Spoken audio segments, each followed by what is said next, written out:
देवीं सरस्वतीं व्यासं ततो जयमुदीरये नष्टप्रायेषु भद्रेषु नित्यं भागवत सेवया भगवती उत्तम श्लोके भक्तिर्भवति नैष्ठिकी कृष्णाय वासुदेवाय देवकी नंदनाय च नंदगोपकुमाराय गोविंदाय नमो नमः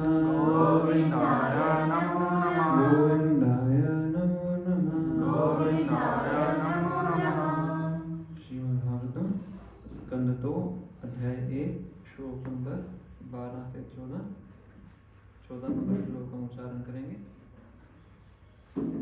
बाकी का हम पाठ करेंगे।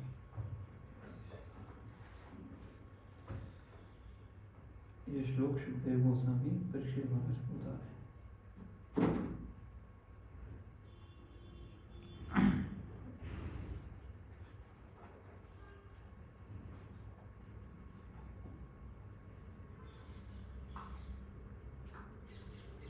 तवापि ये तहि कौरव्या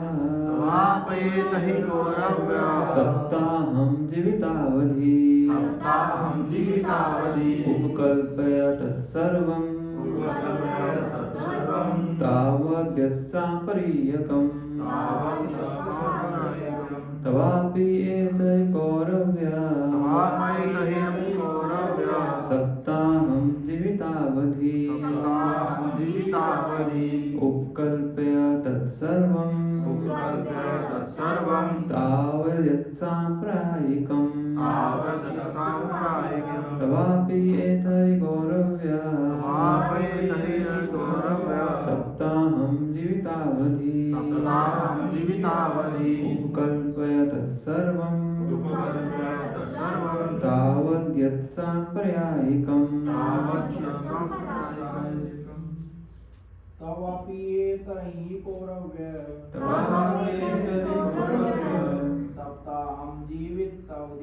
सप्ताहं जीवितावधि उपकल्प्य तत्सर्वं तावद्यत्साम्प्रयकम् तवापि एतहि कौरव्या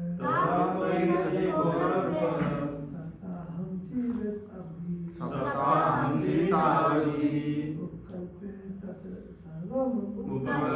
तत्सर्वं तावद्यत्साम्प्रयकम् तदात्मयति कौरव्या सप्ताहं जीवितावधि उपकल्प्य तत्सर्वं तावद्यत्साम्प्रयकम् तवापहेतहि कौरव्या सप्ताहं जीवितावधि उपकल्प्य तत्सर्वं तद्यत्साम्प्रयकम्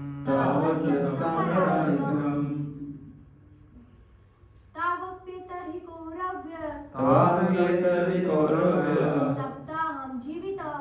सप्ताहं जीवितावधि उपकल्प्य तत्सर्वं तावद्यत्साम्प्रयकम् तवाप्येतर्हि कौरव्या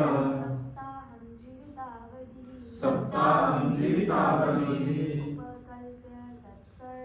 उपकल्प्य तत्सर्वं तावद्यत्साम्प्रयकम् शब्दार्थ निवारण तात्पर्य श्री प्रभुपाद जी के तरह श्री प्रभुपाद की तो तुम्हारा अपि ही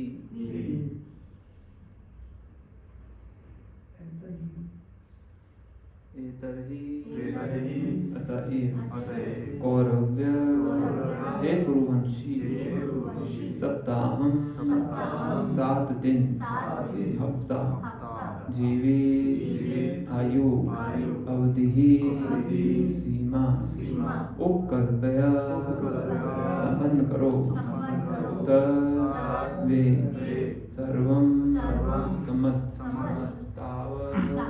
तब तक यह जो है सांप्रदायिकम अगले जीवन के लिए अनुष्ठान।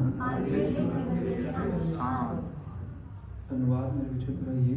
हे महाराज परीक्षित, हे महाराज परीक्षित, अब आपकी आयु के और 7 दिन शेष हैं। और 7 दिन शेष है। अतएव इस अवधि में आप उन समस्त अनुष्ठानों को संपन्न कर सकते हैं जो आपके अगले जीवन के परम कल्याण के लिए आवश्यक हैं। तात्पर्य ध्यान से सुनिए। महाराज खटवांग, जिन्होंने अति अल्प समय में अपने अगले जीवन के लिए अपने आप को तैयार कर लिया था, उनका उदाहरण प्रस्तुत करने के बाद सुखदेव गोस्वामी ने महाराज परीक्षित को यह कहकर प्रोत्साहित किया कि चूंकि उनके पास अब भी 7 दिन शेष हैं, अतएव उन्हें अगले जीवन की तैयारी के लिए इस समय का सदुपयोग कर लेना चाहिए। एक तरह से गोस्वामी जी ने महाराज परीक्षित को बताया कि वे भगवान के शब्द रूप की शरण ग्रहण कर लें, क्योंकि उनके जीवन के अब भी 7 दिन शेष हैं। इस प्रकार से वे मुक्त हो लें। दूसरे शब्दों में सुखदेव गोस्वामी ने जिस तरह महाराज परीक्षित को श्रीमद् भागवत सुनाई थी, उसी रूप में उसका श्रवण करके प्रत्येक व्यक्ति अगले जीवन की अच्छी तरह तैयारी कर सकता है। ये अनुष्ठान औपचारिक नहीं है, अपितु कुछ अनुकूल बातें हैं जिनका पालन करना होता है और जिनका आदेश आगे दिया गया है। ओम ज्ञानतिमिरन्धस्य ज्ञानाञ्जनशलाकया चक्षुरुपवीतं येन तस्मै श्रीगुरुवे नमः। श्रीचैतन्यमनोभीष्टं स्थापितं येन भूतले स्वयं रूपा कदा मह्यं ददाति स्वपदान्तिकं। वन्देऽहं श्रीगुरु श्रीयुतापदकमलं श्रीगुरुवैष्णवांश्च श्रीरूपं साग्रजातं सहगण रघुनाथान्वितं तं सजीवं साद्वैतं सावधूतं परिजनसहितं कृष्णचैतन्यदेवं श्रीराधा कृष्णपादान् सहगण ललिता श्रीविशाखान्वितांश्च। हे कृष्णा करुणा सिंधु दीनबंधु जगत्पते गोपेश गोपिकाकांत राधाकांत नमोस्तुते। तप्तकांचन गौरांगी राधे वृंदावनेश्वरी वृषभानुसुते देवी प्रणमामि हरिप्रिये। वाञ्छाकल्पतरुभ्यश्च कृपा सिन्धुभ्यैव च पतितानां पावनेभ्यो वैष्णवेभ्यो नमो नमः। जय श्री कृष्ण चैतन्य प्रभु नित्यानंद श्री अद्वैत गदाधर श्रीवासादि गौर भक्तवृंद। हरे कृष्णा कृष्णा कृष्णा हरे हरे, हरे राम राम राम हरे हरे। नमो विष्णुपादाय कृष्णाभीष्टाय भूतले श्रीमते भक्ति वेदांत स्वामी इति नामिने। नमस्ते सरस्वते देवे गौरवाणी प्रचारिणे निर्विशेष शून्यवादी पाश्चात्य।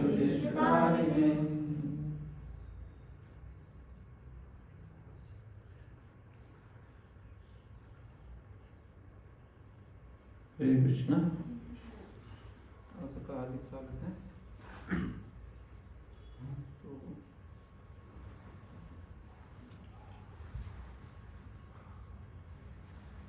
आज हम पढ़ रहे हैं श्रीमद् भागवतम दूसरा स्कंद अध्याय 1 श्लोक संख्या 12 से 14 तक।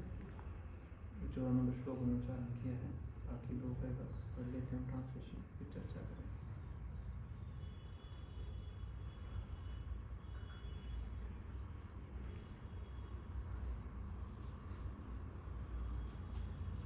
तो अभी ये जो 3 श्लोक हैं, इसमें सुखदेव गोस्वामी परीक्षित महाराज को कह रहे हैं कि क्वांटिटी ऑफ लाइफ मैटर नहीं करती है, क्वालिटी ऑफ लाइफ मैटर करती है। इन 3 श्लोकों का ये शीर्षक है, quality of life matters rather than quantity of life. इस संदर्भ में शुभदेव गोस्वामी बता रहे हैं। श्लोक नंबर 12, उसका अनुवाद इस प्रकार से है।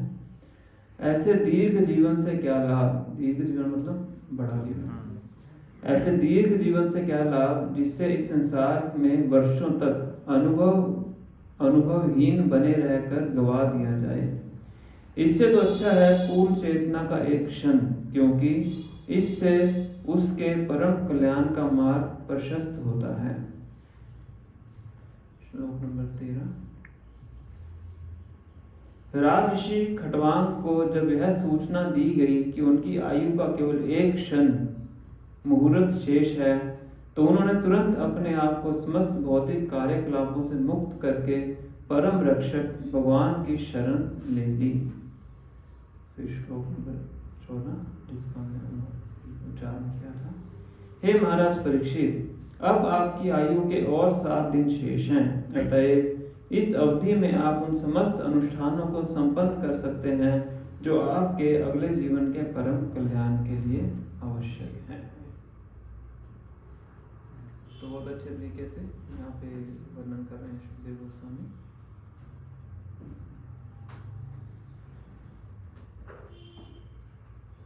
तो प्रसंग हमारा इस प्रकार से चल रहा है कि शुभदेव गोस्वामी को परीक्षित महाराज प्रश्न करते हैं, जहाँ पर प्रथम स्कंद होता है कि क्या सुनना चाहिए, क्या बोलना चाहिए और क्या स्मरण करना चाहिए और क्या नहीं करना चाहिए।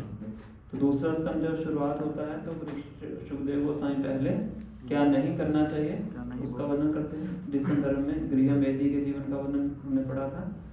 फिर नेक्स्ट श्लोकों में 5 से लेके 11 श्लोक जो लास्ट टाइम उच्चारण किए थे उसमें वर्णन करते हैं कि क्या करना चाहिए। तो उसमें भक्तों के जीवन का वर्णन किया था। तो ये सब बताने के बाद जैसे लास्ट श्लोक था 11वां श्लोक, उसमें हरि नाम के ऊपर बताया था उन्होंने। एतद निर्विद्यमाना नाम इच्छताम अकुटोभ्यम योगी नाम निर्णितम हरे नाम अनुकीर्तनम, कि सबको क्या करना चाहिए, भगवान श्री कृष्ण के नामों का कीर्तन करना चाहिए। अब शुभदेव गोस्वामी ने थोड़ा सा परीक्षित महाराज में के मन में संदेह को भांपा। क्या संदेह कि ऐसे परीक्षित महाराज कह रहे हों कि मेरे पास तो ज्यादा समय बचा नहीं है। कितना समय मेरे पास? 7 दिन है। तो जो आपने बताया है कि ठीक है वो तो कोई पूरा जीवन हरि नाम ले तो हो सकता है कि उसका उद्धार हो सकता है, पर मेरे केस में संभव है, मेरे पास तो कितना टाइम है? 7 दिन। केवल 7 दिन है। तो क्या ये पर्याप्त है कि नहीं? तो परीक्षित महाराज को एनकरेज करने के लिए, उत्साहित करने के लिए शुभदेव गोस्वामी ये 3 श्लोक बोल रहे हैं। पहले क्या बोला उन्होंने कि what is the value of a prolonged life, बड़े जीवन का क्या लाभ अगर आपने उसमें भगवान की भक्ति नहीं की। अगर पैराफ्रेज करके बताया जाए तो ऐसे 100 साल जी लिए, 120 साल जी लिए, आजकल कुछ लोग ऐसे एक्सेप्शन केसेस में 120 साल भी जीते हैं, अभी हैं, उसके बाद तो नहीं रहेंगे। तो ऐसे इतनी बड़ी आयु का लाभ क्या अगर आपने उसके अंदर भगवान की भक्ति नहीं की। जैसे वो दुआ सुनते होते थे बचपन में, बड़ा हुआ तो क्या हुआ, जैसे पेड़ खजूर पंछी को छाया नहीं फल लागे अति दूर, है ना। तो बहुत ऊंचा पेड़ होता है खजूर का, तो उसकी छाया में कोई बैठ नहीं सकता है, और सर फल होता है वो ऊपर होता है, वहां तो कोई चढ़ नहीं सकता है। तो ऐसे दीर्घ जीवन का क्या लाभ अगर उसमें भक्ति नहीं की जाए। कह रहे इसके बजाय एक क्षण वो ज्यादा महत्वपूर्ण है अगर उसको भगवान की सेवा में लगाया जाए, तो आपको चिंता करने की आवश्यकता नहीं है। एक क्षण ही काफी है अगर उसको पूर्ण रूप से भगवान को समर्पित किया जाए। क्यों है? Because that gives one a start in searching after supreme interest. तो उससे क्या होता है, एक क्षण से उसकी जर्नी की शुरुआत हो जाती है। इंग्लिश में कहावत है कि a journey of miles begin with the first step.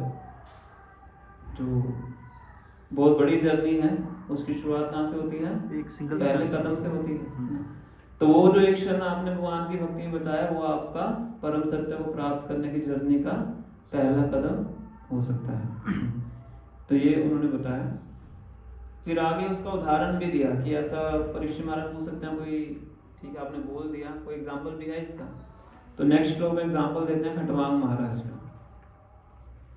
Khatvanga महाराज इस पृथ्वी लोक के राजा थे, तो बहुत प्रतापी राजा थे। इतने प्रतापी राजा थे कि देवता भी उनको अपने लोक में बुलाते हैं सहायता करने के लिए, युद्ध वगैरह में हमारी सहायता की। तो वो जोर शोर से युद्ध करते हैं, देवताओं को युद्ध जिता देते हैं। फिर देवता कहते हैं कि आप हमसे कोई वर मांगिए, हम आपको कुछ वर देंगे, हम देवता हैं। तो कहते हैं कि पहले आप ये बताइए कि मेरा जीवन कितना बचा है। वो कहते हैं 1 क्षण बचा है। देवताओं का 1 क्षण थोड़ा सा धरती पे कुछ टाइम होगा। तो कहता है कि ठीक है मुझे नीचे भेज दीजिए, मुझे कुछ नहीं चाहिए। तो 1 क्षण में क्या करते हैं, पृथ्वी लोक पे आके जो 1 क्षण बचा हुआ था उसमें भगवान की भक्ति करके बताया गया है कि मुक्ति को प्राप्त करते हैं। कितना टाइम? 1 क्षण। तो 14 श्लोक में कह रहे हैं कि आपके पास वो कितना टाइम है? 7 दिन है। उनके पास कितना था? 1 क्षण। मतलब पूरा एनकरेज कर दिया उनको कि 7 दिन आपके पास सफिशिएंट टाइम है, तो उसको क्या कीजिए आप अगले जीवन के लिए उपयोग कीजिए। तो इसके ऊपर हम चर्चा करें। श्रेयस और प्रयास 2 चीजें बताई जाती हैं। ऐसे कुछ कार्य कीजिए जिससे आपका जो अगला जीवन है वो सुधर सके। ये 3 श्लोकों में इस प्रकार से जो फ्लो है श्लोकों का रहा है। तो अभी एक एक करके कुछ चीजें हम इसमें जो इम्पोर्टेंट पॉइंट्स हैं उसमें चर्चा करेंगे।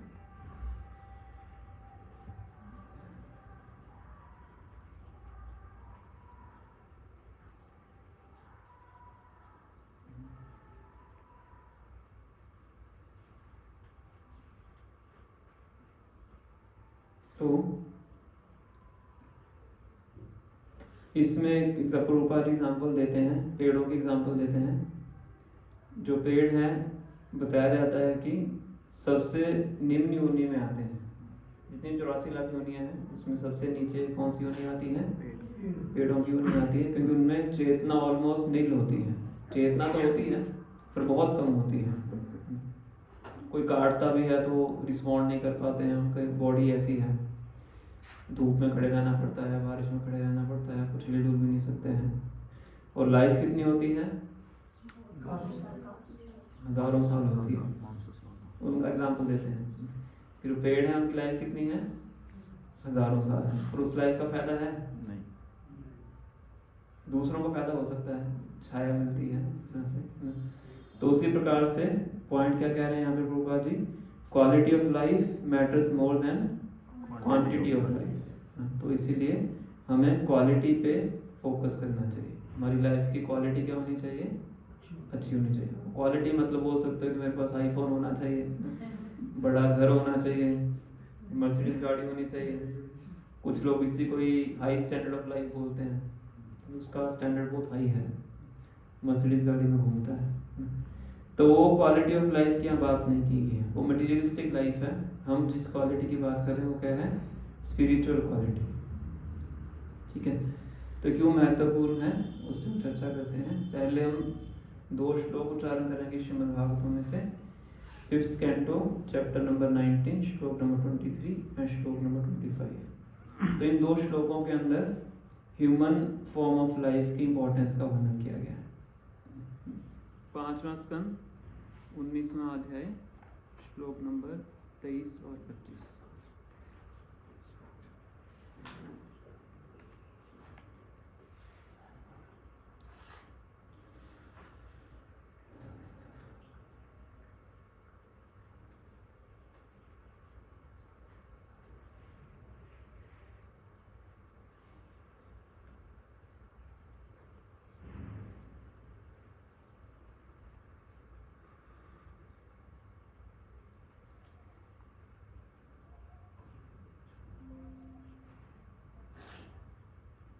कि जब तक इस मनुष्य जीवन के महत्व को नहीं समझेंगे तब तक समय के महत्व को हम नहीं समझ सकते हैं। अगर चाणक्य पंडित बोलते हैं आयुषः क्षणम एकोपि न लभ्यते स्वर्ण कोटि भी। अपने जीवन के एक क्षण को भी, जो एक क्षण बीत गया आपका, उस क्षण को स्वर्ण कोटि भी, करोड़ों सोने की मुद्राएं देके भी वापस खरीद नहीं सकते। आज कौन सी डेट है? 14 फरवरी। तो 14 फरवरी का जो 9:25 से 9:30 का जो टाइम निकल गया है, उसको आप हजारों करोड़ों सोने के सिक्के दे के भी परचेज नहीं कर सकते, वो अब चला गया है। तो इस समय का महत्व है। तो ये 5वें स्कंद का श्लोक है, 5, 19, 25। ये देवता लोग इस श्लोक का उच्चारण कर रहे हैं, स्वर्ग लोक से श्लोक बोल रहे हैं। मेरे विचार रहेंगे। प्राप्ता निजातिम तवे च जंतो, ज्ञान क्रिया द्रव्य कलाप संवृता, नावैयतेरन पुनर्भवायते, भूयो वनौका इव यान्ति बंधनम। कह रहे हैं प्राप्ता निजाति तविह ये च जंतु, इस मनुष्य जन्म को प्राप्त करने के बाद, निजाति मतलब मनुष्य जन्म, प्राप्ता प्राप्त किया, जंतु जो कोई जीवात्मा, जो कोई जीवात्मा ये मनुष्य जन्म प्राप्त करती है। और मनुष्य जन्म में क्या क्या सुविधाएं हैं, ये सब सुविधाएं यहाँ लिखी गई हैं। ज्ञान क्रिया द्रव्य कलाप संवृता। If one obtains a human body in the land of Bharatvarsh with clear sensory organs with which to execute the Sankirtan Yagya. Phone silent कर दीजिए, कोई और क्रॉक कर दीजिए साइलेंट, नो फोन डिस्टर्बेंस होते हैं क्लास, पूरी क्लास डिस्टर्ब हो जाती है। जब किसी को मनुष्य शरीर प्राप्त होता है, खास करके कहाँ पे? भारतवर्ष। हम कहाँ पे हैं? हमारी बात की जा रही। तो जब किसी को मनुष्य जन्म प्राप्त होता है भारतवर्ष के अंदर, कैसा? With clear sensory organs. यहाँ पे कितनों के 2-2 हाथ हैं? दोनों टांगे हैं, 2 नासिका हैं, 2 आंखें हैं, 2 कान हैं, सब कुछ है ना? With clear sensory organs with which to execute the sankirtan yajna, कि उसकी सारी इंद्रियां क्या हैं? बिल्कुल सही हैं, क्लियर हैं, जिससे वो संकीर्तन यज्ञ कर सकता है। पर ऐसी सुविधा प्राप्त होने के बाद भी अगर वो भक्ति नहीं करता है, कैसा है? तो फिर कैसा है वो? नहीं, ऐसे जंगल के मुक्त पशु और पक्षियों के समान है, जो कि केयरलेस होने के कारण दोबारा शिकारी के फंदे में फंस जाते हैं। कुछ लोग कबूतर पालते हैं ना, वो कबूतरों को उड़ा देते हैं पिंजरा खोल के, शाम को गोल गोल घूमते होते हैं ना, वो दोबारा कबूतर अभी उड़ सकते हैं, पूरा उड़ के उसके बंधन से जा सकते हैं, पर वो क्या करते हैं? दोबारा आके सीधा अपने आप उस पिंजरे में जाके बैठ जाते हैं। पशु हैं, पक्षी हैं, बुद्धि इतनी तेज नहीं है। तो उसी प्रकार से जब किसी व्यक्ति को मनुष्य शरीर प्राप्त होता है, खास करके भारतवर्ष के अंदर, और सारी उसकी इंद्रियां, सारे सेंस ऑर्गन उसके बिल्कुल सही सलामत हैं, ये सब सुविधा होने के बाद भी अगर वो इस सुविधा का उपयोग नहीं करता है भक्ति करने के लिए, तो किसके समान है वो? ऐसे मुक्त पशु पक्षियों के समान है, जो कि केयरलेस हैं और दोबारा फिर शिकारी के चंगुल में आके फंस जाते हैं। समझ में? अब हम पढ़ेंगे श्लोक नंबर 23, उसमें भारतवर्ष की महिमा का वर्णन किया गया है।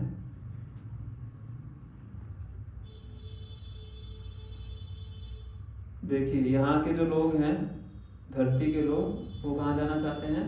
स्वर्ग में जाना चाहते हैं। स्वर्गवासी, मृत्यु के बाद स्वर्गवासी नाम लगाया जाता है। और स्वर्ग के लोग क्या कह रहे हैं? ये बहुत महत्वपूर्ण है, सुनने वाली बात है। जैसे मान लो कि यहाँ से अमेरिका जाना चाहता है, बहुत परिश्रम कर रहा है अमेरिका जाने के लिए, और अमेरिका के व्यक्ति से पूछना चाहिए कि वो क्या चाहता है, और वो कहे कि मैं वृंदावन आना चाहता हूँ, और रेवाड़ी से यूएसए जाना चाहते हैं। तो सेम केस है यहाँ पे। यहाँ से हम कहाँ जाना चाहते हैं? स्वर्ग में। और स्वर्ग वाले लोग क्या कह रहे हैं? इस श्लोक में पढ़ेंगे। कल्पायुषां स्थाञ्जयात् पुनर्भवात् संस्थाञ्जयात् पुनर्भवात् शनायुषां भारतभुजयो वरम्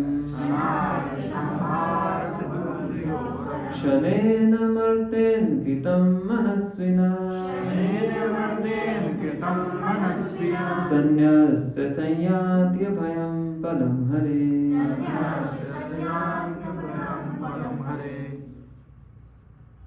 A short life in the land of Bharatvarsh is preferable to a life achieved in Brahmloka for millions and billions of years. समझा है? शन आयुषाम, भारतवर्ष के अंदर एक क्षण का जो जीवन है वो ब्रह्मलोक के millions and billions of years से भी ज्यादा मूल्यवान है। क्यों है? Because even if one is elevated to Brahmaloka he must return to repeated birth and death।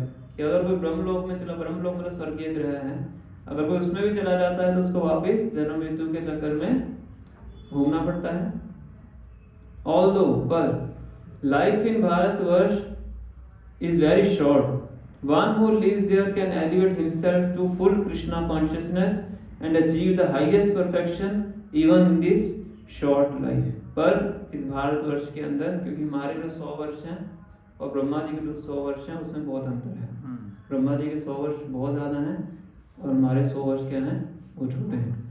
फिर भी अगर कोई भारतवर्ष में इतना कम समय के लिए जीता है तो उसके पास ये अपॉर्चुनिटी है कि वो पूर्ण रूप से कृष्ण नामामृत का अभ्यास कर सकता है और जीवन की सिद्धि प्राप्त कर सकता है। कैसे?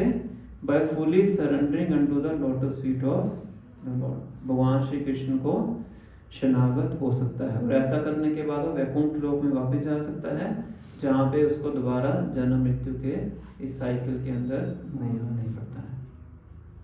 ठीक है, दोनों श्लोक क्लियर हुए?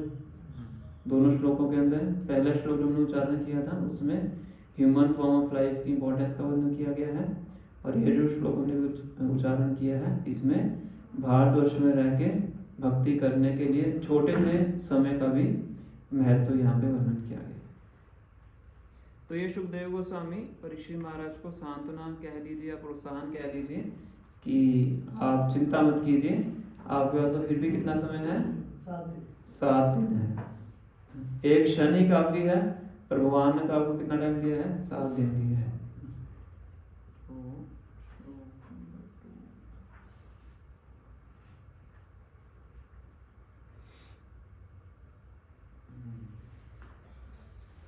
वेदांत सूत्र में सबसे पहला एक सूत्र बताया जाता है, उसको बोलते हैं अथातो ब्रह्म जिज्ञासा। अथातो ब्रह्म जिज्ञासा, इसका मतलब क्या है कि अब आपको एक मनुष्य जीवन प्राप्त हुआ है तो अब आपको क्या करनी चाहिए? ब्रह्म के बारे में जिज्ञासा करनी चाहिए। मतलब इस भौतिक जगत के ऊपर भी कुछ है, खाना, सोना, मैथुन करना और अपनी रक्षा करना, ईटिंग, स्लीपिंग, डिफेंडिंग, मेटिंग, इसके ऊपर भी कुछ है, इसके बारे में जिज्ञासा करनी चाहिए। साधारणतः व्यक्ति इन 4 चीजों को बटोरने में ही अपना जीवन बिताता है। बचपन से लेके मृत्यु तक वो ये 4 कार्य ही करता है।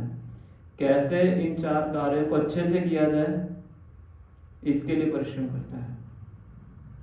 कैसे मैं अच्छे से अच्छा खा सकूं, कैसे अच्छे से अच्छा मैं रहने की व्यवस्था कर सकूं, मेरा बड़ा घर बन जाए, कैसे मैं अच्छे से अच्छे अपनी सिक्योरिटी कर सकूं, ज़्यादा बैंक बैलेंस बन जाए, है ना, और ज़्यादा से ज़्यादा कैसे मैं अच्छी इंद्रिय तृप्ति कर सकूं।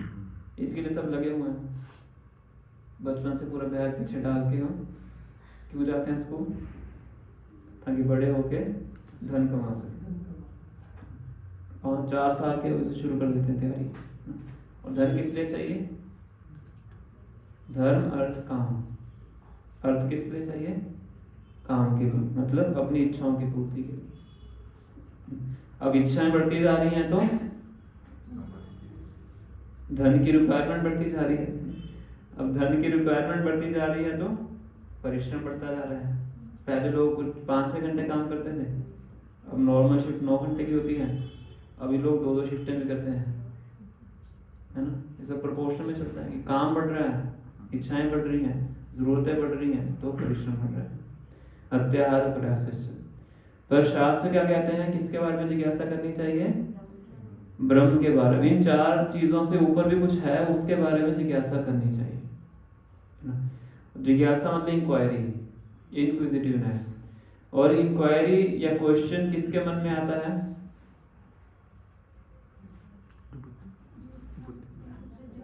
किसके मन के अंदर डाउट, संदेह या क्वेश्चन उठता है? जो बुद्धिमान होता है। समझ रहे? जो बुद्धिमान नहीं है उसके मन में कोई प्रश्न नहीं उठता है। जैसे भेड़ है, भेड़ चाल तो भेड़ पूरी ऐसे लाइन में चलती है। पहले वाली भेड़ अगर गड्ढे में गिरी तो दूसरे वाली भेड़ के मन में प्रश्न नहीं आएगा कि गड्ढे में क्यों गिरी ना, वो पीछे जाएगी, वो भी गिरेगी, उसके पीछे जाएगी, वो भी गिरेगी, सभी क्या जाएंगे? गड्ढे में जाएंगे। क्योंकि वो यूं ही ऐसी है कि उनके अंदर वो बुद्धि नहीं है प्रश्न करने। ऐसी रैट रेस, एक वो चूहे पकड़ने का पिंजरा बनाया था, पूरी बाल्टी को ऐसे रखा गया, उस बाल्टी पे चढ़ने के लिए एक ब्रिज सा बनाया और उसके ऊपर पॉलीथीन लगा के उसमें कट लगा के ऊपर चूहों के खाने का दाना सा रख दिया। तो एक चूहा चढ़ा खाना खाने के लिए, बीच में गिर गया, फिर दूसरा गिरा, ऐसे करके पूरी बाल्टी ऊपर तक चूहों से भर गई। क्यों? सब एक के पीछे एक चल रहे हैं, कोई दिमाग लगा ही नहीं रहा अपना, है ना। तो इनके बारे में सुन के तो हमें हंसी आती है, पर हम भी ऐसे ही भेड़ चाल में चलते हैं। बच्चा पैदा होता है, उसका वही भेड़ चाल शुरू हो जाती है। बैग टांगेंगे, स्कूल जाएंगे, फिर कॉलेज जाएंगे, फिर शादी करेंगे, फिर बच्चे पैदा करेंगे, खूब धन कमाने का प्रयास करेंगे, फिर अपने बच्चों की शादी करेंगे, फिर उनके बच्चों का वेट करेंगे, है ना। ऐसे ही करते करते हमारा पूरा जीवन निकल जाता है। इसको बोलते हैं रैट रेस। पर जो बुद्धिमान व्यक्ति है उसके मन में क्या उठता है? प्रश्न उठता है ना। जैसे कि जब सनातन गोस्वामी श्री चैतन्य महाप्रभु से मिलते हैं वाराणसी के अंदर, तो उनसे प्रश्न करते हैं, के आमी के अमाए जारे पाप त्राहे, इहा नहीं जानी के मने सुख है। के आमी, मैं कौन हूँ? के आमी के अमाए जारे पाप त्राहे, और क्यों मुझे इस संसार में आके तीनों प्रकार के कष्टों को झेलना पड़ता है? आदि भौतिक क्लेश, आध्यात्मिक क्लेश, आदि क्लेश। मैं कष्ट नहीं चाहता हूँ, फिर मुझे कष्ट मिलता है। मैं मृत्यु नहीं चाहता हूँ, मुझे मृत्यु मिलती है। मैं बीमारी नहीं चाहता हूँ, बीमारी मिलती है। बीमारी से बचने का कितना प्रयास करते हैं। कोविड के टाइम सबने सैनिटाइजर लगा के पूरे हाथ अपने वो कर लिए, नहीं बच पाए लोग कोविड से। तो कोई बीमारी नहीं चाहता है, बीमारी आती है। कोई बुढ़ापा नहीं चाहता है, बुढ़ापा आता है। मृत्यु नहीं चाहता है, मृत्यु आती है ना। तो ऐसा मेरे साथ क्यों होता है? कहते सबसे पहले मुझे ये बताइए। सनातन गोस्वामी श्री चैतन्य महाप्रभु से पूछते हैं, ग्राम्य व्यवहारे कहे पंडित सत्य कही वाणी, आपन आर हित अहित किछु नहीं जानी। तो बहुत से लोग मुझे कहते हैं कि आप बहुत बड़े विद्वान हैं, मतलब अपने बारे में कह रहे हैं, और मैं इतना मूर्ख व्यक्ति हूँ, मैं इसको सच मान लेता हूँ कि मैं विद्वान हूँ। आपन आर हित अहित किछु नहीं जानी, पर मैं इतना मूर्ख व्यक्ति हूँ, मुझे ये नहीं पता है कि मेरा हित क्या है और मेरा अहित क्या है। What is good for me and what is bad for me, वो मुझे पता नहीं है। पर लोग मुझे कहते हैं कि तुम बहुत बड़े विद्वान व्यक्ति, और मैं उसको सच मान बैठता हूँ। बड़े तीन प्यार बहुत अच्छे सनातन गोस्वामी बोलते हैं। तो फिर श्री चैतन्य महाप्रभु को शिक्षा पूरी आगे प्रदान करते हैं। तो ये क्या बता रहा था मैं आपको? अथातो ब्रह्म जिज्ञासा। तो इस मनुष्य जीवन को प्राप्त करने के बाद एक बुद्धिमान व्यक्ति जो होता है उसके मन के अंदर ये जिज्ञासा उत्पन्न होनी चाहिए। मुझे कष्ट नहीं चाहिए, क्यों मुझे कष्ट मिलते हैं? सबसे बेसिक प्रश्न है कि नहीं? या बहुत सी चीजें हैं, बहुत से प्रश्न आप खड़े कर सकते हैं अपने जीवन के बारे में। तो अगर वो प्रश्न नहीं उठ रहे हैं तो मतलब कुछ ना कुछ प्रॉब्लम है, फिर हम इस जगत में फंसे रहते हैं। अगर प्रश्न खड़े होते हैं तो उससे एक दरवाजा खुलता है हमारे जगत से बाहर निकलने के लिए। जैसे एक व्यक्ति थे, छोटा सा बच्चा था, तो किसी मस्जिद वगैरह में पढ़ाई करने के लिए जाते थे। तो मौलवी कुछ सिखा रहे थे उनको, तो उन्होंने खड़े होकर मौलवी से प्रश्न किया छोटा सा बच्चा था कि आप कह रहे हैं कि खुदा हर जगह है, तो खुदा क्या मल के अंदर भी है? मल समझते हैं, ह्यूमन वेस्ट। तो उन्होंने उनको डांट दिया, कैसा प्रश्न पूछा आपने, ये तो पूछने वाला प्रश्न है, वो डांट दिया उनको। तो वो मस्जिद छोड़ के चले गए, प्रश्न का उत्तर नहीं मिला। तो फिर आगे उनका जीवन बड़ा करते करते वो कहीं से विदेश में चले गए। विदेश में चले गए, वहाँ कुछ गलत आदतों के अंदर फंस गए, सब नशा वगैरह करना, ये सब करना, उन्होंने ड्रग्स वगैरह में सब शुरू कर दिया। फिर एक दिन क्या हुआ कि बहुत ज़्यादा नशा उन्होंने कर लिया था। उनके जो मित्र बंधु थे, जो भी थे, सो कॉल्ड फ्रेंड्स, तो उन्होंने उनको पकड़ के बेसमेंट में डाल के बंद कर दिया, चले गए। तो जब उनका होश वगैरह आया तो देखा सब अंधेरा है, पर एक ऊपर खिड़की से रोशनी आ रही थी, बेसमेंट में रोशनी होती, खिड़की से रोशनी आती। तो एक मैगजीन पे वो लाइट पड़ रही थी, उस मैगजीन पे लिखा हुआ था, yes God is present even in the stool, but it does not mean that God has become a stool. क्या समझ में है कि जो भगवान है वो मल में भी है, पर इसका मतलब ये नहीं है कि भगवान क्या बन गए हैं, मल बन गए। तो बड़ा उनको बचपन की याद आ गई, ये मेरा प्रश्न था। तो उस मैगजीन को खोलते हैं, पूरा आर्टिकल उसको पढ़ते हैं। ये बैक टू गॉड जो मैगजीन हमारी बनती है, छपती है, उसमें ये आर्टिकल था। तो उस आर्टिकल को पढ़ते हैं तो बड़ा उनको अच्छा लगता है कि मेरा बचपन का जो क्वेश्चन था वो मेरा सॉल्व हो गया है, उसका उत्तर मिल गया है। तो एड्रेस वगैरह ढूंढ के किसी नियरेस्ट कांटेक्ट पर जाते हैं, बाद में भक्त बन जाते हैं।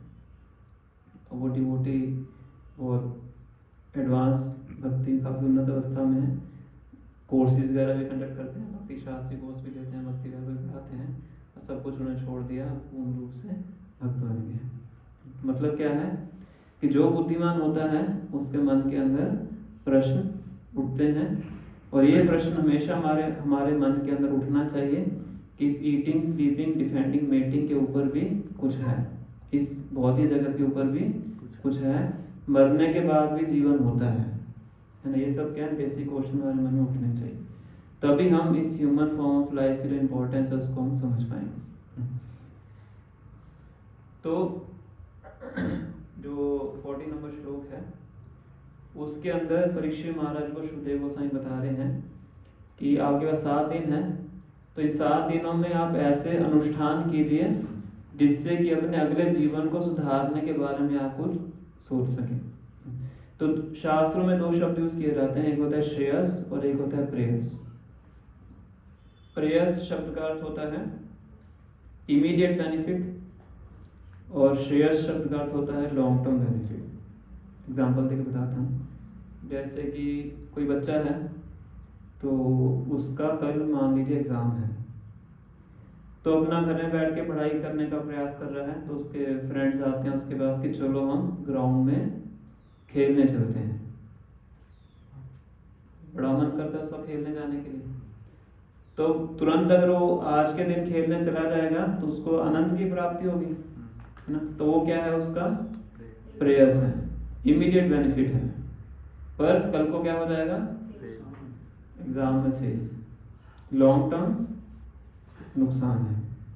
और वही बच्चा अगर आज मान लो खेलने नहीं जाता है, आज बैठ के क्या कर लेता है, पढ़ाई कर लेता है, तो कल को क्या हो जाएगा, उसका बेनिफिट हो जाएगा, और वो बेनिफिट उसको पूरा लाइफ में हेल्प करेगा कि आगे जाके और पढ़ाई करेगा, कुछ बड़ा व्यक्ति बन जाएगा। इसी प्रकार से ये मनुष्य जीवन अभी हमारे पास है, और ये जीवन में अगर हम केवल प्रेयस पे फोकस करते हैं, प्रेयस मतलब कि जितना इस जीवन का उपयोग हम इंद्रिय तृप्ति के लिए कर सकते हैं, खाओ पियो ऐश करो, eat sleep and eat drink and B Mary, यावत जीवे सुखम जीवे, जब तक जियो कैसे जियो, सुख से जियो, है ना।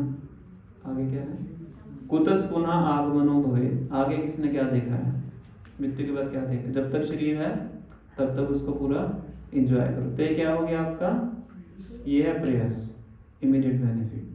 पर इससे क्या होगा, ऐसा करने से क्या होगा, क्या नुकसान है ऐसा करने से, eat sleep eat drink and B Mary, खाओ पियो ऐश करो, इससे इसका क्या नुकसान है, अगला जीवन खत्म, फिर मृत्यु के बाद कहाँ जाना पड़ेगा, पहले यमराज जी के दर्शन करने पड़ेंगे, है ना, फिर नरकों के दर्शन करने पड़ेंगे। क्योंकि इंद्रिय तृप्ति जब कोई व्यक्ति करता है उसके अंदर ऑटोमेटिकली पाप इन्वॉल्व होता है, पाप करना ही पड़ता है।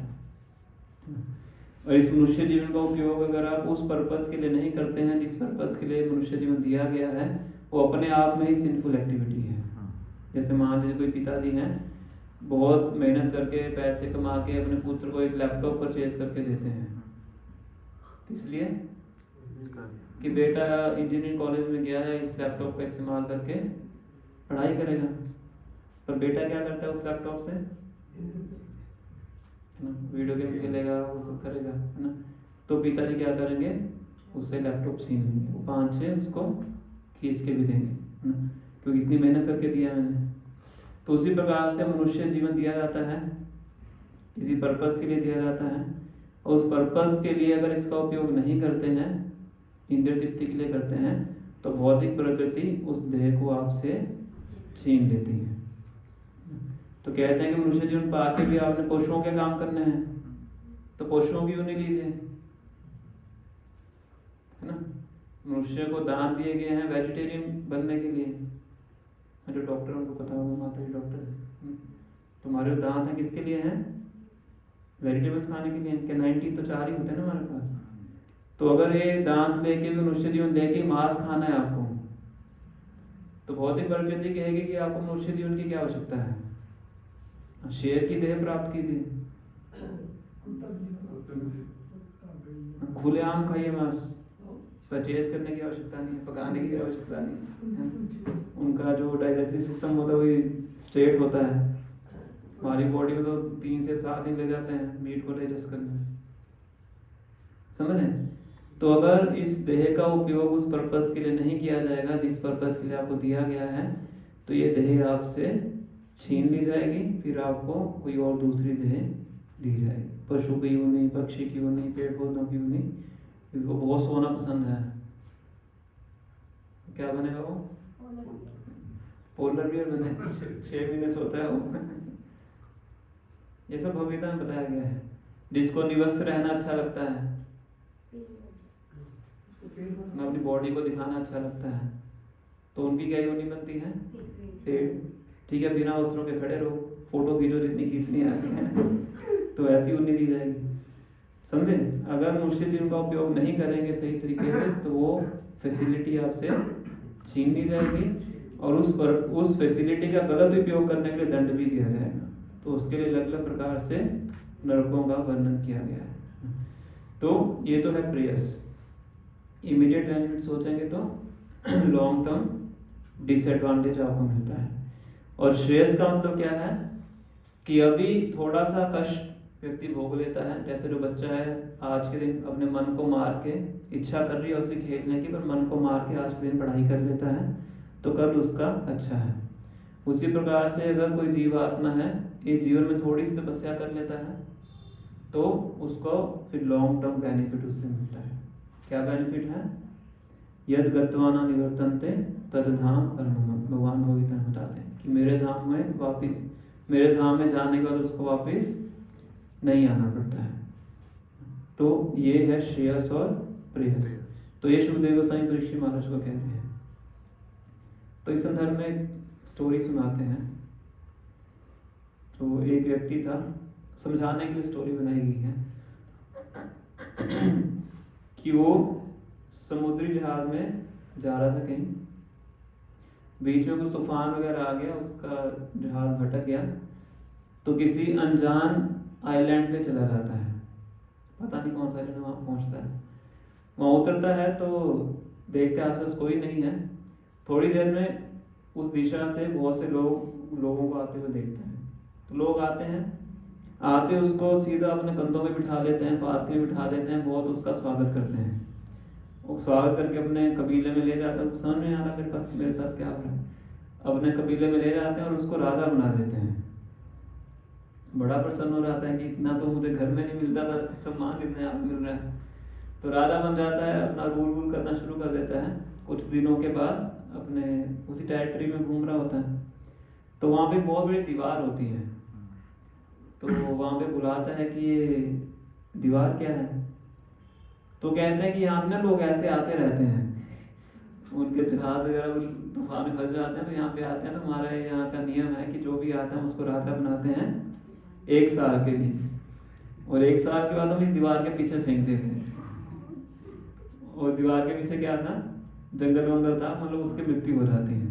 तो ये हमारे यहाँ पे रीत चलती आ रही है। तो और कहते हैं कि जो राजा बन जाता है उसको हम जाने भी नहीं देते, मतलब 1 साल तो उसको यहाँ पे रहना ही पड़ता है। तो वो सोचता है कि मैं तो अपने आप को सुखी समझ रहा था, पर ये तो कुछ और ही चल रहा है मेरे खिलाफ। तो अपना दिमाग लगाता है कि राजा तो है ही, 1 साल तक तो कमांड चलेगी उसकी।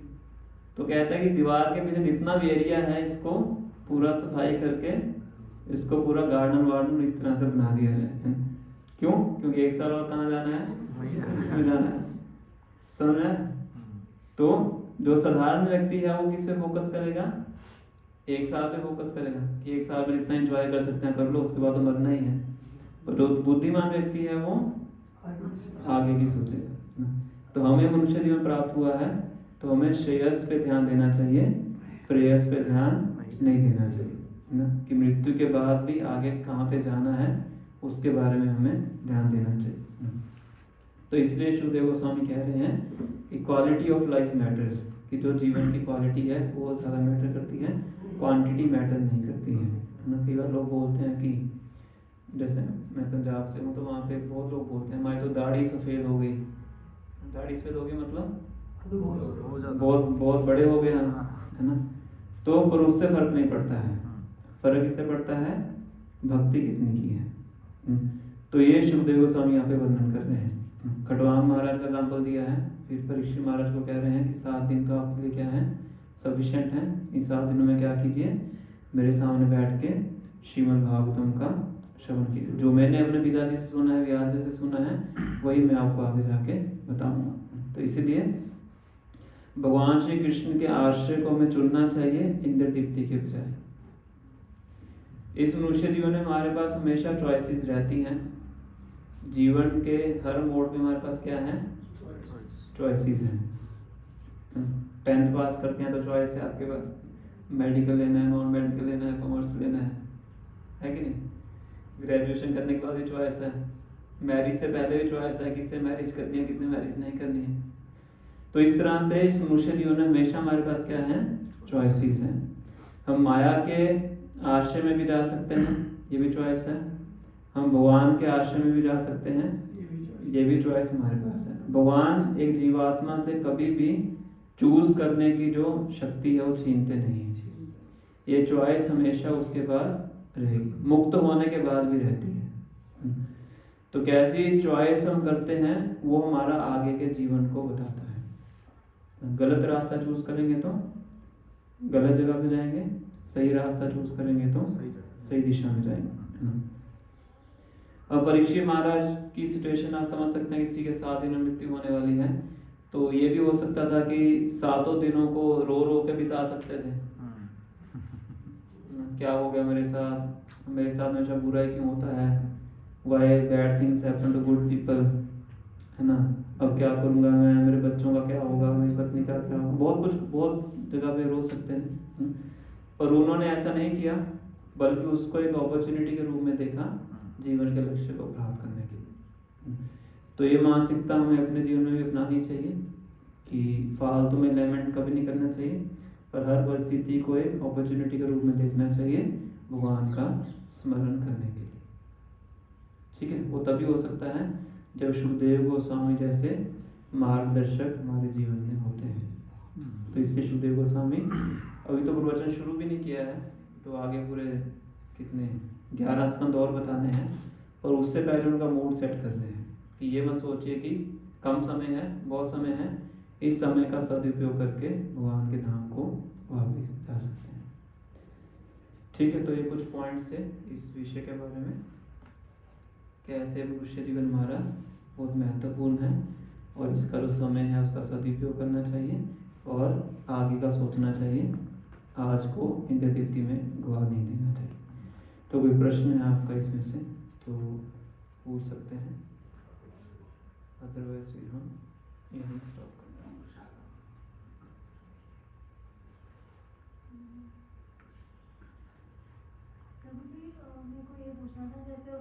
कि 7 दिन जब वो उन्होंने भगवान का नाम लिया तो वो भगवान को प्राप्त हो गए, तो मतलब पूरे जीवन में सिर्फ 7 दिन करने से ही उनको भगवत प्राप्ति हो गई। मतलब उन्होंने इतने ज़्यादा एफर्ट्स किए, सिर्फ 7 दिन में ही कैसे? तो जैसे यहाँ पे ना क्वालिटी मैटर करती है, हम तो 7 साल से सुनते आ रहे हैं, पर जितनी उत्सुकता से उन्होंने सुना था, तो उस उत्सुकता से सुनेंगे तो हम भी वापिस जा सकते हैं। तो श्रीमद् भागवतम के महात्म्य में वर्णन किया जाता है, धुंधकारी और गोकर्ण की कथा बताई जाती है। बहुत से भक्तों को पता है ना आपको, सुनिए। तो कथा तो लंबी है, मैं शॉर्ट में बता देता हूँ। तो जो धुंधकारी थे वो बहुत ही पापी व्यक्ति थे और अपने पापों के कारण उनको प्रेत योनि मिलती है। जो बहुत ज़्यादा पाप करते हैं वो भूत बन जाते हैं, उनको अगला शरीर प्राप्त नहीं होता है। तो उनके भाई थे, उनका नाम था गोकर्ण, वो साधु व्यक्ति थे। तो धुंधकारी प्रेत आत्मा में थे, भूत योनि में थे। तो उनको बताया उन्होंने गोकर्ण को कि बहुत पीड़ित अवस्था में हूँ मैं हूँ, मेरा उद्धार कीजिए। तो गोकर्ण क्या करते हैं, उनको श्रीमद् भागवतम सुनाने के लिए बोलते हैं कि मैं आपको श्रीमद् भागवतम सुनाऊंगा तो आप सुनिएगा। तो एक बांस होता है, उसके अंदर 7 क्या कहते हैं गांठें होती हैं, उसके अंदर उनको बिठा देते हैं। किनको? धुंधकार, जो कि भूत है। तो 7 दिन वो वहाँ बैठ के उनको कथा सुनाते हैं, साथ में और लोग भी बैठे होते हैं। तो हर रोज उसकी एक गांठ टूटती थी बांस की। तो 7 दिन पूरे हो गए, 7 गांठें टूट गई। सबने देखा कि वैकुंठ से विमान आया, धुंधकारी बैठ के वैकुंठ में चला गया और बाकी जो आगे बैठे हुए थे उनके लिए कोई विमान नहीं आया। तो उन्होंने बोला कि ऐसा क्यों? कहते कि जिस उत्सुकता से इसने सुना था आपने नहीं सुना, क्योंकि इसको तो बहुत कष्ट में था। उसका तो एकमात्र होप क्या था, ये कथा ही उसकी एकमात्र होप थी कि मेरा कुछ हो सकता है। तो जो बाकी थे उन्होंने उस ईगरनेस से उसको नहीं सुना। तो बताया जाता है कि दोबारा फिर सुनाते हैं, तो वो सब अच्छे सुनते हैं, फिर वो भी वैकुंठ को जाते हैं। भागवतम महात्म्य के वर्णन में ये कथा सुनाई जाती है, कौन से पुराण से लिखनी पड़ेगी। तो इसी प्रकार से जो श्रवण के आचार्य हैं परीक्षित महाराज को बताया जाता है, और कीर्तन के जो आचार्य हैं सुखदेव गोस्वामी को बताया जाता है। सुखदेव गोस्वामी ने कीर्तन करके जीवन का लक्ष्य प्राप्त किया, और परीक्षित महाराज ने केवल सुनने से ही जीवन का लक्ष्य प्राप्त किया। ठीक है, तो यही यहाँ कह रहे हैं कि क्वालिटी मैटर करती है। 2 प्रश्न, ये एक तो उत्सुकता के ऊपर है कि उनके पास तो ये था कि 7 दिन में मृत्यु हो जाएगी, और फिर जो खटवांग महाराज का जो एग्जाम्पल है कि कुछ क्षण ही शेष है, तो जो सामान्य व्यक्ति को ये चीज़ नहीं पता, तो उसकी उत्सुकता कैसे पूरी? तो सामान्य व्यक्ति को उत्सुकता लाने के लिए कोई ज़्यादा करने की आवश्यकता नहीं है, अपने जीवन को ही अनुभव करना चाहिए। तो अपनी लाइफ को अगर ऑब्जर्व करेंगे तो आपको कष्ट ही कष्ट दिखाई पड़ेंगे, अगर समझदार व्यक्ति हैं तो। जैसे जब कोई व्यक्ति आपस में जो कोई मान लो बहुत गहरे मित्र बन जाते हैं, तो एक दूसरे के साथ अपना हृदय खोलने लगते हैं। जब हृदय खोलते हैं तो व्यक्ति हमेशा जो कष्टदायक स्थितियां वही बताता है, वही याद रहती हैं। खुद में अपने अंदर झांक के देख लीजिए, सबसे पहले वही स्थितियां बाहर आती हैं जिसमें व्यक्ति को कष्ट होता है, अधिकांशतः वही स्थितियां हैं।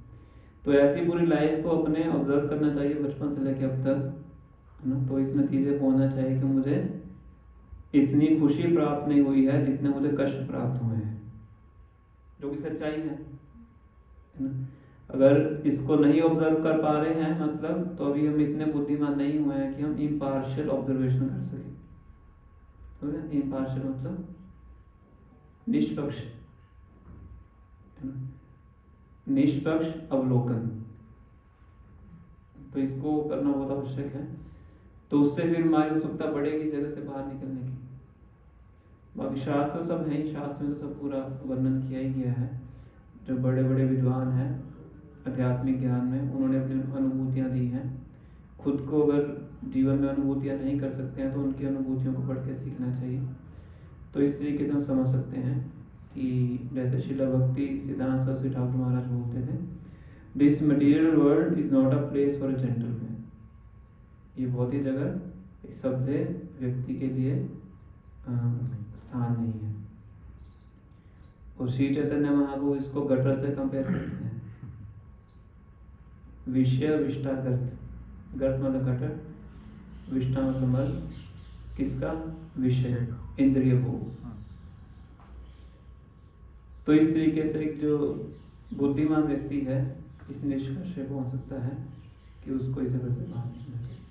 जैसे गौतम बुद्ध थे, राजा के बेटे थे, तो राजा बहुत केयरफुल रहते थे कि ये जो बच्चा है बहुत बुद्धिमान है, तो इसको जीवन की सच्चाई नहीं पता लगनी चाहिए।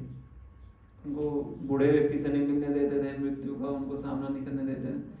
फिर एक दिन, मुझे पूरी स्टोरी तो नहीं पता है, एक दिन अपने महल से बाहर जाते हैं किसी तरीके से, तो पहले किसी वृद्ध व्यक्ति को देखते हैं, लाठी लेकर चल रहा होता है। फिर किसी की डेड बॉडी को देखते हैं, साथी से पूछते हैं कि ये क्या है, कहते हैं इसको मृत्यु बोलते हैं, एक दिन ऐसे मरना पड़ता है हर किसी को। वृद्ध व्यक्ति पूछते हैं ये क्या है, ये वृद्धावस्था है, हर किसी को एक समय वृद्धावस्था नहीं होती है। फिर बीमार व्यक्ति को देखते हैं, ये बीमारी है, हर किसी को बीमार होना पड़ता है। ऐसी जन्म मृत्यु बुढ़ापा बीमारी देखते हैं। फिर उनको बोलते हैं ठीक है व्रत रोक दो, वो अपना उतर जाते हैं, उनको वापस अपने राज्य में विरक्ति को प्राप्त कर लेते हैं। बुद्धिज्म की शुरुआती केवल ऑब्जर्वेशन से। ठीक। तो जी दूसरा प्रश्न ये कि खटवांग महाराज को इनको कुछ दिनों में, कुछ क्षणों में प्राप्ति होगी, और हमें बोला जाता है कि 5 वर्ष की आयु से आपको भक्ति करनी चाहिए। तो उनका पास भी रहा होगा, पहले भी उन्होंने भक्ति की होगी, बीच में देवताओं के लिए कुछ काम करने के लिए उनको जाना पड़ गया, पर जब उनको पता लगा कि बहुत कम समय बचा है, तो देवता तो उनको इंद्र दीप्ति ऑफर कर रहे थे, हम कुछ भी दे सकते हैं, देवता लोग हैं। और उस ऑफर को स्वीकार ना करके उन्होंने क्या स्वीकार किया कि जितना भी थोड़ा समय मेरा बचा है उसका मैं सदुपयोग करके भक्ति कर सकूं। कुछ क्षणों में भी प्राप्त किया जा सकता है। हाँ, रूपा से किसी ने क्वेश्चन पूछा था, how much time does it take to become Krishna conscious? Rupa ji क्या बोलते हैं? 1 सेकंड, 1 मोमेंट 1 सेकंड। हमने शेयर भी कितने बार वीडियो थी। हाँ, तो इतना टाइम लगता है, पर हमारा जो मन है वो उस चीज को स्वीकार नहीं करने देता है, क्योंकि अभी भी उसके अंदर क्या है, पुराने संस्कार हैं इंद्र दीप्ति के, उसको बार बार इंद्र दीप्ति की तरफ झोंकते हैं। तो इसलिए एक बार मानी गुरु के निर्देशन में जाके हमें वैदिक साधना भक्ति का पालन करना होता है, उसको करके क्रमशः फिर हम आगे प्रगति करते हैं। ठीक है। ये खटवांग महाराज जी के बारे में डिटेल में भागवत में आता है या कहीं और किसी बुक के अंदर? यहाँ पे 13वें श्लोक के तात्पर्य में प्रभुपाद ने एक पैराग्राफ में बताया इनके बारे में, किसी और पुराण में हो सकता है डिटेल में, छोटा सा ही प्रभुपाद ने वर्णन किया है।